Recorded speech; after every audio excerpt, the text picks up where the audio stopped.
आई आप सबके बीच में भावी मुखिया प्रत्याशी, पढ़ल लिखल शिक्षित सुयोग्य नेता।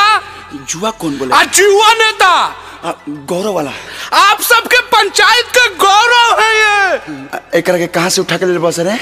अरे भैया ये बहुत बड़का अनाउंसर है। मुखिया जी अपना माइक थामिए और अपने दिल की बातें बोल दीजिए और ताली बजाइए, ताली।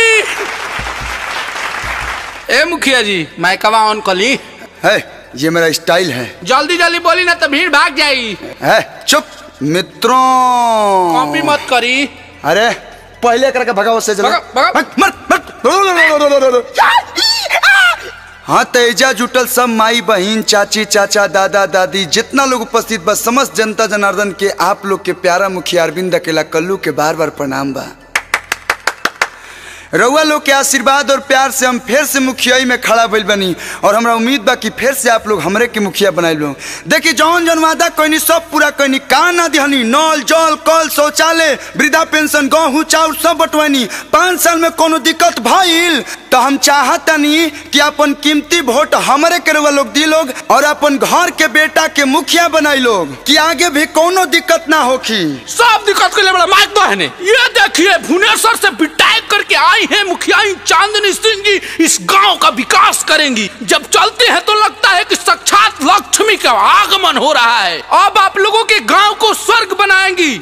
हम चाहते हैं कि अपने पंचायत के लोगों से 2 शब्द बोलिए। आइए चांदनी सिंह जी, तालियां। हेलो एवरीवन, कैसे हैं आप सब? उम्मीद करती हूँ कि आप सब बहुत अच्छे होंगे। मैं आप लोगों के पंचायत से चुनाव लड़ रही हूँ और आप लोग अपना एक एक कीमती वोट देकर मुझे भारी से भारी मतों से विजयी बनाइए। चुनाव चिन्ह बता दे मुखिया जी। जी मेरा चुनाव चिन्ह है गैस सिलेंडर छाप। कुछ क्वालिटी बा, लेकिन आपने पहले क्या किया है वो बताइए। अरे तो सुनो, गाँव के गली गली नाली बनवाईनी,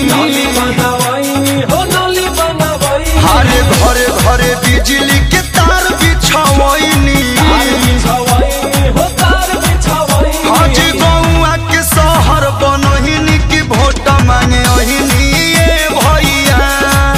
हरे वादा कोई सब पूरा कोई नहीं, फिर से वोट मांगे ओहिनी ये भैया।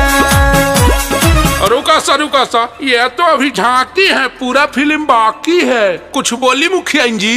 सुनिए, पहले मुझे अपना बात रख लेने दीजिए। श्रीमान आप यदि हमको जिताएंगे, अरे मुखिया जी। श्रीमान आप यदि हमको जिताएंगे, वोट देके आप लोग नहीं पछताएंगे। गौवा के सब लोग को डिजिटल बनाएंगे, गौवा के सब लोग को डिजिटल बनाएंगे। है सुना, हमार पंचायत जैसन बा वैसन ठीक बा। अरे वक्त पड़ने पर नीम का पेड़ क्या चंदन से कम है, वक्त पड़ने पर नीम का पेड़ क्या चंदन से कम है, और हमारा ग्राम पंचायत क्या लंदन से कम है। वो कुछ बोली बोली बोली बोली।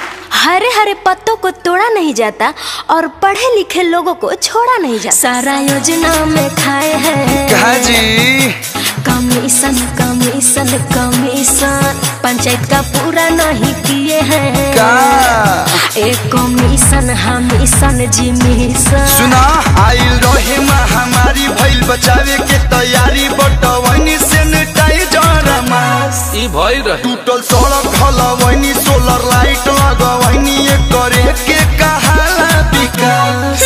इसको विकास बोलते हैं क्या? सुनिए आपकी पंचायत की कमियाँ। स्कूल है रोता गाता, सही बात है। टीचर टाइम पे न आता, सही बात है। घोटाला रहता है आपका सुर्खियों में, सारे मुखियों में। नाये चाचा झूठ बोलतिया। छोड़िए, पहले मुखिया जी को बोलने दीजिए। श्रीमान आप यदि हमको जिताएंगे, श्रीमान आप यदि हमको जिताएंगे, बोले हैं जवान हम करके दिखाएंगे। आदर्श ग्राम पंचायत का हम दर्जा दिलाएंगे। देखिए हम ज्यादा कुछ ना बोलम, बस ये नहीं हो रहा करतनी। इंग्लिश मैडम के बात में ना आई हा, बीटेक वाली मैडम के बात में ना आई हा। कलुआ के फेर से हूँ मुखिया बनई है, अपन कलुआ पर प्यार आशीर्वाद बरसई हा। हम निरंतर निरंतर प्रयास कैले बानी। एक गोड़ पर खड़ा होके 5 साल रउआ लोग के दिन रात सेवा कैले बानी। अब फैसला रउआ लोग के हाथ में बा कि केकरा के मुखिया बनाए लोग। चलो कश्यप। चली मुखिया जी भागी, माहौल गरम बा। हाँ चलिए।